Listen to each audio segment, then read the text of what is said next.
Hello mga kalahi, good morning. Magandang umaga sa inyong lahat, no? Magandang umaga Pilipinas, magandang umaga Luzon, Visayas, Mindanao, no?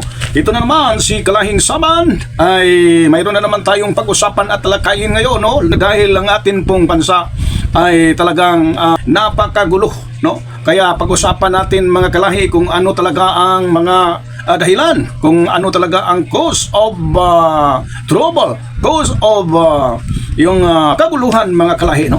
Ito po mga kalahi, atin pong pag-usapan itong si Cayetano, no? Alan Peter Cayetano, dahil ito pong taong itong mga kalahi ay talagang para sa akin talaga, no? Ay talagang pagdating at ng time na yan na siya po pumalit as SP or Senate President dyan sa Senado, ng time na yan talagang itong tao na to nagsimula dyan ang dami ng mga kaguluhan, ang daming mga hindi talaga karapat dapat mangyari sa atin pong institusyon sa Senado dahil nakakahiya sa buong mundo.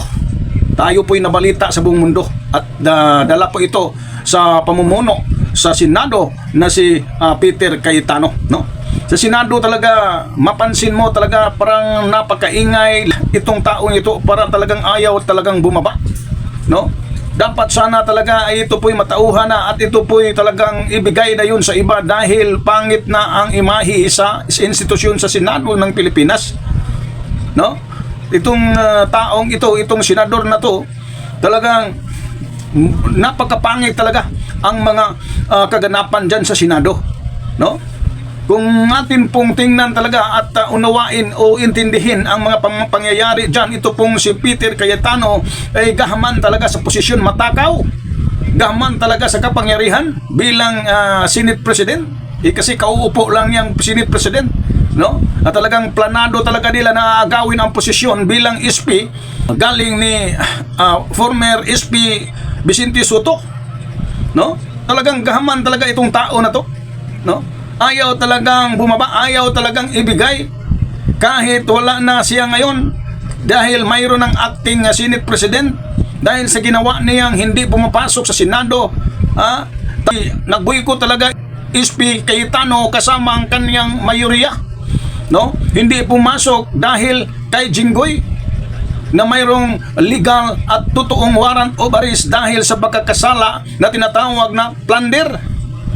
Hindi naman bago kay Jinggoy Estrada ang pagnanakaw ng pira ng bayan dahil siya po'y talagang bihasa sa pagnanakaw mga kalahi, no? Kaya itong si Cayetano parang wala talaga ang kanya talagang paglilingkod, hindi sa taong bayan, hindi sa Pilipinas, kundi sa mga kasama niya, no?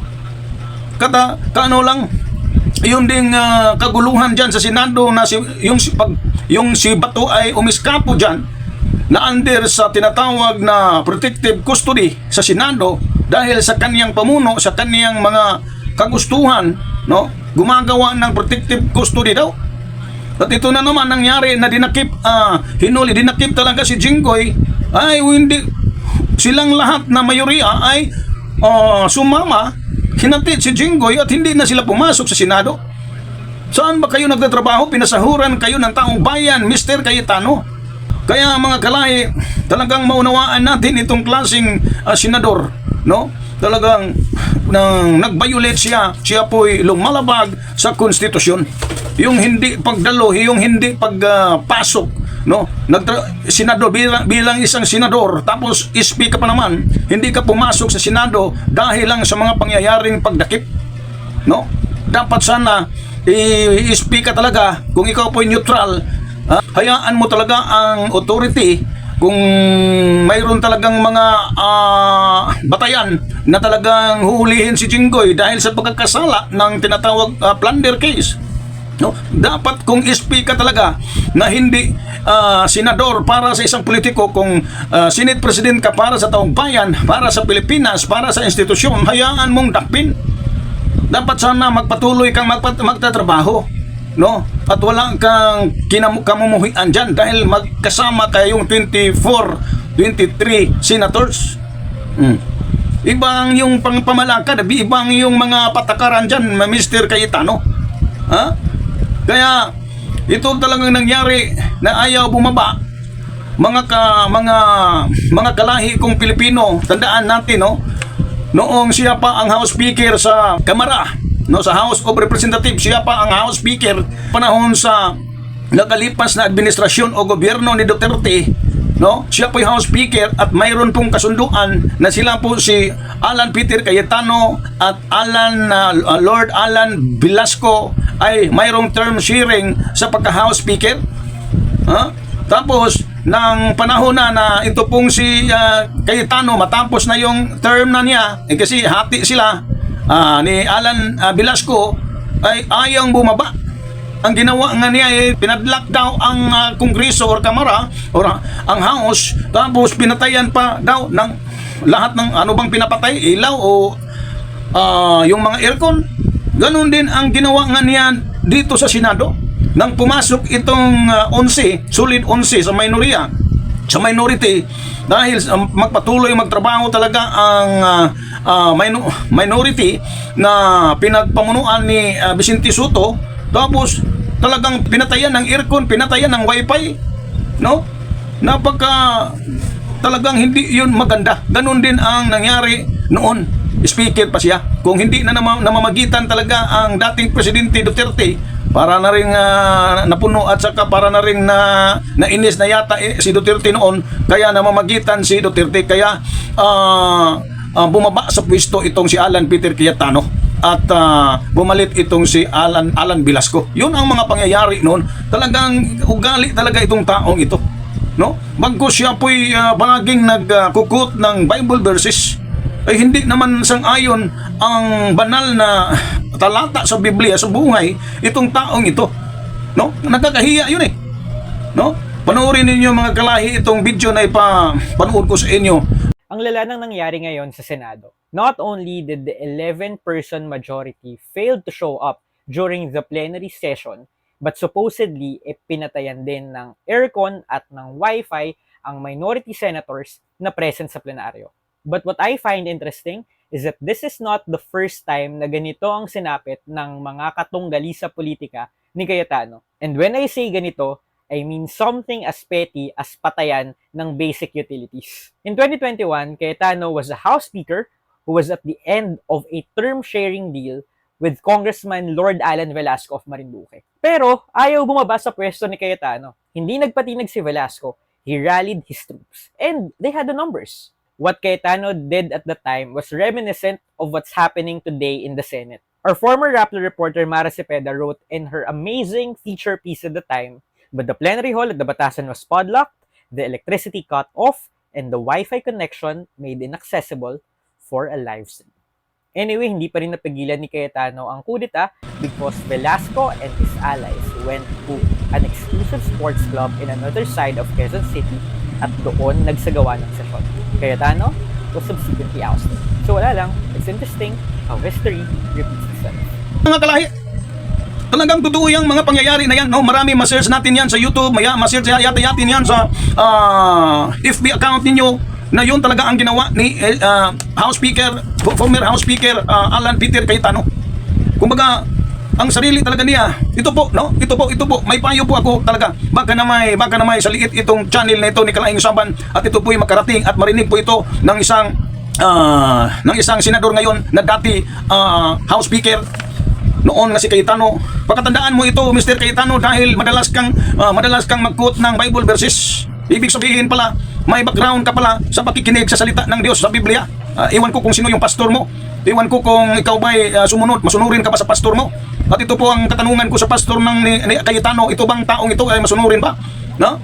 Kasi itong taong ito parang ang sobrang taas sa tingin sa kanyang sarili.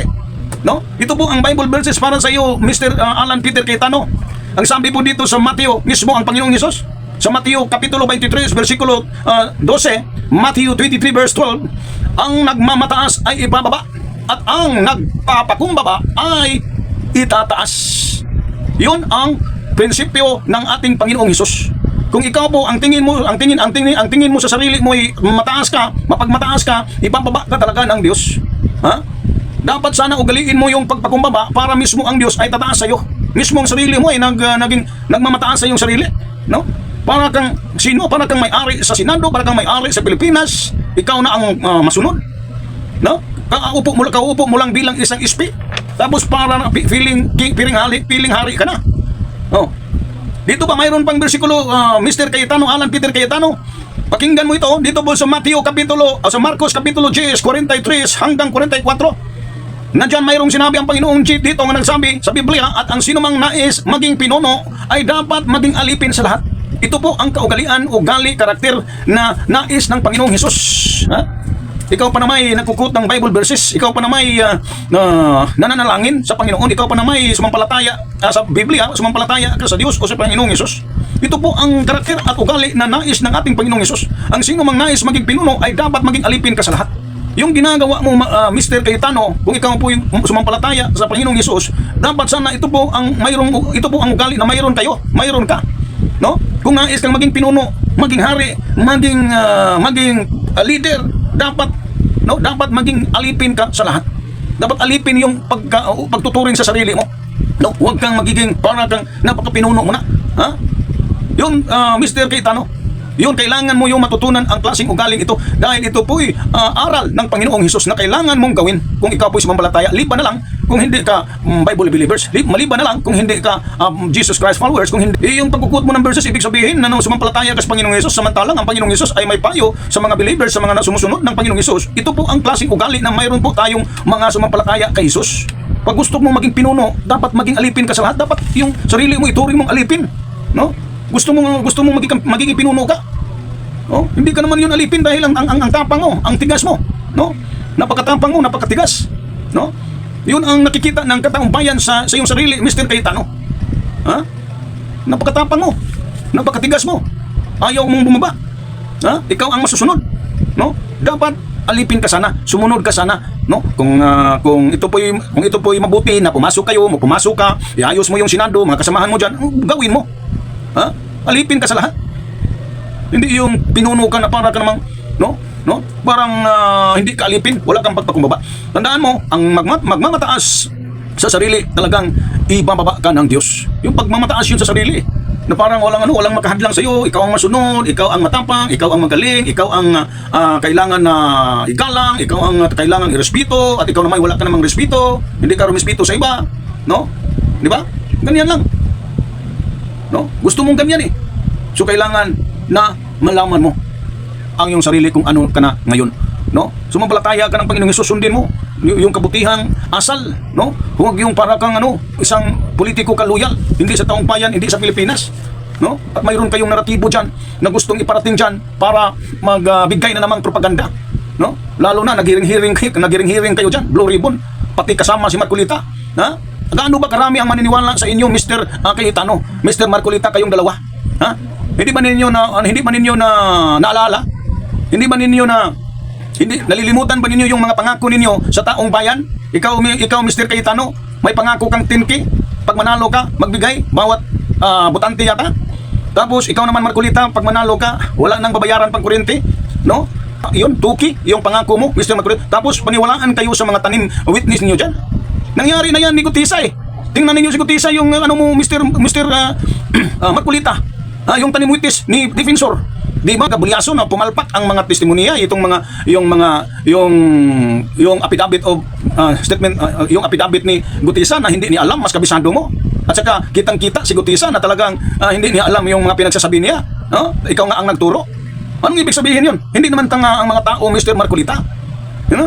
Kaunting move lang, maunawaan sa tao yan kung nagsisinungaling ito ba'y witness na planting or planting witness, o ito ba'y totoo, genuine ba ito? Makikilala sa mga tao yan, Mr. Marcolita. Pareho kayo ni Cayetano na kayong dalawa nag blue ribbon kayo diyan. Yung ano niyo diyan, yung witness, yung inimbita ninyo yung 18 Marines. Paano yan po paniniwalaan na panahon pa yun ni Duterte ang pangyayari ng mga malita-malita?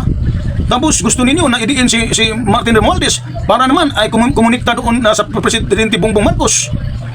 Yung mga testimonya naman ay talagang malinaw na ito pong mga 18 Marines, mga piki din, mga planting din. Dahil maraming mga video na sila po'y nahuli na.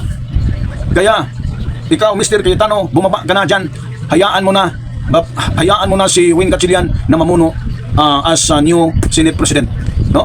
Kailangan ka na magbago. Kailangan totoo kang Kristiyano, no? Huwag sa bunganga lang, huwag sa bibig. Ha? Yan na lang mga kalahi, ipapisubscribe naman sa channel natin para naman ay tayo po'y mas uminit po tayo at tayo po'y magpatuloy sa atin pong pagbigay ng punto komentaryo. Mga kalahi, God bless sa inyo lahat.